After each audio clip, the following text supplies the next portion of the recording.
What have you seen from Troy Franklin from year one to year two that's made him so successful in the early parts of this year?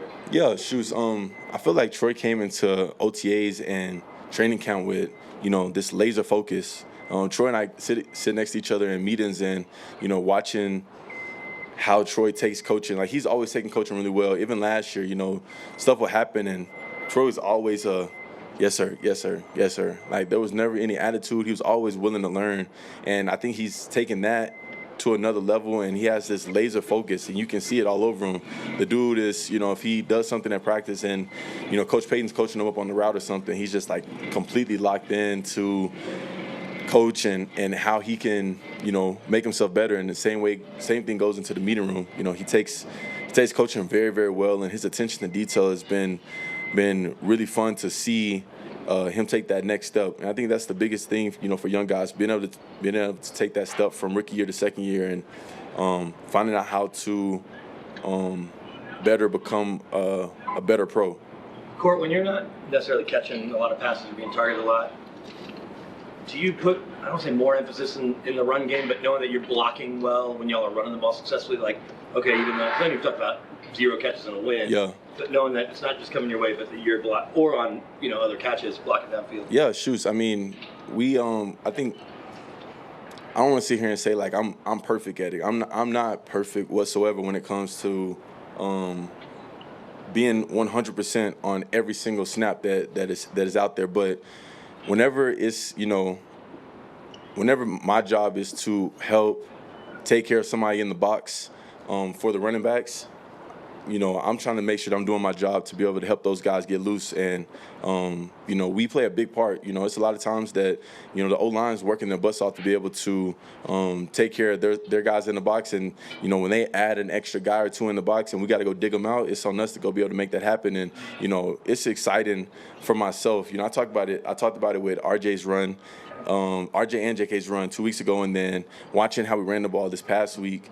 It's a lot of fun to see, the deep passes, like watching Troy catch that deep ball. Like, man, that's a fun, exciting play because, once the ball goes in the air, anything can happen. But to see him make that play was really exciting. But to watch one of the running backs, bust a 10, 12-yard run, a 15, 20-yard run, like, man, that's exciting because that in order for that to happen, every person has to be doing their job, from the O-line to the receivers to the quarterback, making sure that they get their footwork right and handling the ball. And then the running backs happen to obviously do the heavy lifting and running the ball. But to be able to watch, runs, break and to see us be able to move the ball efficiently and effectively down the field, man, it's exciting to be a part of that. And, I try to do my job at the best and the highest level that I possibly can, whatever's been asked of me. Court, Broncos country seems to travel really well to a lot of games, yeah. A couple of division games. What's it like seeing so much orange, especially in SoFi? Yeah, man, it's always a lot of fun. I think it's hilarious. There's always a point in the game that you hear the "Let's go Broncos," and it's like, cause like I don't want to start no beef or nothing, but it's always funny how another set of fans won't really want to like start that chant until they hear Broncos country hitting the chant. And like it's like one of those things where it's not like a little small corner of the stadium. It's like, like it sounds like, we in there, which we are. And so it's cool to be able to, have that fan base and have, Broncos country travel the way that they do, man, to be able to know that we go into stadiums and yeah, it might be an away game, but it's like your family traveling with you in high school to a away game. It might be a 30, 40-minute drive. Obviously, a lot further of a travel in this instance, but it's like having that little drive where your family comes with you and you can always have that little corner in the stadium that's going to be cheering for you. So it's cool to be able to know that, whatever stadium we go to, Broncos country is going to be there, showing up, showing out, being loud and being rowdy and supporting us. Courtland, what was... You was trying to get me. Go ahead. You've been here as long as anybody. Yeah. These division games, what have you learned about what they mean and the importance of taking care of business in the division? Yeah, shoots, man. The knowledge that I've learned over the course of my time being in the NFL when it comes to division games and understanding how every AFC game matters and obviously divisional games matter and the weight that obviously every game carries, but AFC games carrying a certain amount of weight, divisional games obviously carrying even more weight. Understanding how important they are in terms of, you know, the overall standings whenever we get down to the end of the year. It's been a fun thing to learn about and to see the significance, but you know, I love when we get a chance to play in these divisional games because, you know, I've been in this division my entire career, so I understand the significance of, you know, the AFC West, man. I feel like we play some of the best football in the NFL in this division, and it's always fun to be able to go out and compete against the quality of talent that we have in this division.